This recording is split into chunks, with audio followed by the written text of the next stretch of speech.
પ્રાયોજક છે cancer healer centre, a new beginning. સાબરકાંઠામાં કમોસમી વરસાદ પડ્યો. ગાંભોઈ અને આસપાસના વિસ્તારોમાં પડ્યા વરસાદી ઝાપટા. ખેડૂતોને ઘઉં, વરિયાળી, જીરું, બટાકા સહિતના પાક માટે ચિંતા થઈ.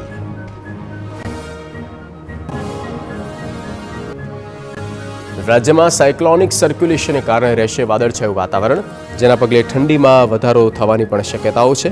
હાલ કમોસમી વરસાદની સંભાવના નહીવત છે. 7 દિવસ વાતાવરણ સામાન્ય રહેશે. હવામાન વિભાગે કરી જાહેર આગાહી.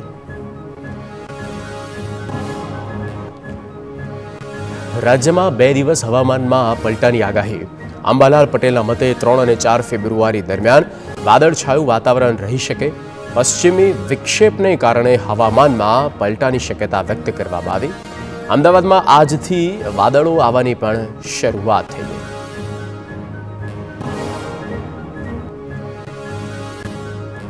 ઉત્તર ગુજરાતમાં વરસાદી છાંટા પડવાની શક્યતા. હવામાન નિષ્ણાંત અંબાલાલ પટેલ અનુસાર ઉત્તર ગુજરાતના જિલ્લાઓમાં માવઠાની અસર વર્તાઈ શકે, જેમાં સાબરકાંઠા, પંચમહાલમાં પણ કમોસમી વરસાદી ઝાપટા પડવાની શક્યતા. પૂર્વીય રાજસ્થાનના ભાગમાં વરસાદની વ્યક્ત કરી શક્યતા. ફરી એકવાર રાજ્યમાં ઠંડી જોર પકડે તેવી શક્યતા. 5 થી 7 ફેબ્રુઆરી દરમિયાન ઠંડીનું પ્રમાણ વધવાની અંબાલાલની આગાહી. ઉત્તર ગુજરાત અને કચ્છમાં લઘુત્તમ તાપમાન 10 થી 11 ડિગ્રી રહી શકે. મધ્ય ગુજરાતમાં 14 થી 15 ડિગ્રી તાપમાનનો પારો રહેવાની સંભાવના. મહેસાણાના ઊંઝા યાર્ડમાં જીરુના ભાવમાં સતત ઘટાડો. 10 દિવસમાં પ્રતિમણ 300 રૂપિયાનો ઘટાડો નોંધાયો. નવા વર્ષના પાકની સકારાત્મક ધારણાને કારણે ભાવ ગગડ્યા.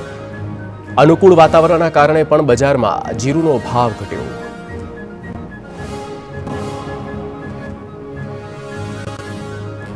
જીરુના વાતાવરણ અનુકૂળ રહે તો ભાવમાં વધુ ઘટાડાની શક્યતા. 10 દિવસ પહેલા જીરુનો ભાવ 4,800 રૂપિયા હતો, જે ઘટીને 4,500 રૂપિયા બોલાયો. સતત ઘટતા ભાવને લઈને જીરું પકવતા ખેડૂતો પણ ચિંતામાં મુકાયા. વડોદરા ડભોઈના કુંવરવાડા ગામમાંથી પસાર થતી નર્મદા કેનાલ પાસે મોટી સંખ્યામાં ખેડૂતોનો હલ્લાબોલ. નર્મદા કેનાલમાં પાણી ન છોડાતા કર્યા ઉગ્ર સૂત્રોચ્ચાર. મહામહેનતે વાવેલા પાકને પાણી નહીં મળે તો પાક નિષ્ફળ જવાની ભીતિ. વારંવાર રજૂઆત કરવા છતાં નિગમ પાણી ન છોડતો હોવાના આક્ષેપો. અધિકારી ઉદ્ધતાએ ભર્યું વર્તન કરતા હોવાની પણ રાવ. ભાજપે ચાણસ્મા શહેર પ્રમુખ રાજુ પટેલને સસ્પેન્ડ કર્યા. 6 વર્ષ માટે રાજુ પટેલને પક્ષમાંથી સસ્પેન્ડ કરાયા. સ્ટેટ મોનિટરિંગ સેલ દ્વારા જુગારધામ ઝડપાયું, જ્યાંથી 33 જુગારી અને 17 લાખનો મુદ્દામાલ ઝડપાયો. દરોડા દરમિયાન સંચાલક રાજુ પટેલ ફરાર થયો હતો. સુરત ભાવનગર વચ્ચેની રોરો ફેરીમાં દારૂની હેરાફેરીનો પર્દાફાશ. સ્ટેટ મોનિટરિંગ સેલે ટેમ્પોમાં ભાવનગર મોકલવામાં આવતો 400 પેટી દારૂ જપ્ત કર્યો. આ પહેલા પણ રોરો ફેરીમાં દારૂની હેરાફેરીનો પોલીસે પર્દાફાશ કર્યો હતો.